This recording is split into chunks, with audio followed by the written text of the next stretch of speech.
7 months after the January 6th attack on the Capitol, we're hearing from the man at the center of one of the most notorious photographs from that day. Richard Barnett, seen here with his foot on a desk inside House Speaker Nancy Pelosi's office suite, is charged with knowingly entering a restricted building, violent entry and disorderly conduct on the Capitol grounds, and theft. And yesterday, he sat down for an interview with NBC Washington investigative reporter, our own Scott MacFarlane. Scott joins me now. Scott, what did Barnett have to say about that day? I really wanted to talk to him about his case, Eamon. It's a notorious case, not only allegedly having his feet up on Nancy Pelosi's office suite desk, but of taking her mail and leaving her a belligerent note. He wouldn't talk about his case. He's facing the prospect of trial and many years behind bars. But he did serve 3 months' time in pretrial detention here in D.C., and he made some revelations about what life is like for the January 6th defendants who are in jail. They are separated from the rest of the jail population in what they call the Patriot Wing. They've started a newsletter, handwritten. They hand it jail cell to jail cell. They have a nightly singing of the national anthem.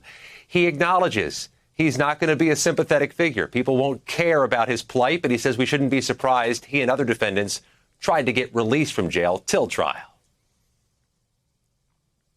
You can love me, you can hate me. You can love me and hate what I did. You can not like anything about me. But you have to put that aside because this isn't about me. This is about our federal prison system in America and what they're doing to people, not just me, to everybody in there. Barnett got himself released from jail in late April. Other defendants are trying to do the same, citing, among other things, the 23-hour-a-day lockdowns in the jail due to COVID. Now, Barnett calls that solitary. Turns out, though, that this defendant who's accused of leaving a belligerent note for Nancy Pelosi was potentially saying some things to the correctional officers, too. Actually, two distinct forms of solitary there. One was for the J6 detainees.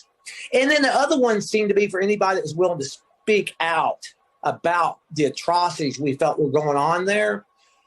So I spent a lot of time in what I call the second form of solitary, which was quite a bit worse than even what the... You were speaking up and they were moving you out? I was being punished for speaking up, yes. And even when I even spoke up and showed them the rules in the book, that made it even worse. All right, Eamon, Barnett's back in court in August. Trial date could be later this year or next year. Because of his notoriety, Eamon, this is certainly a case to watch.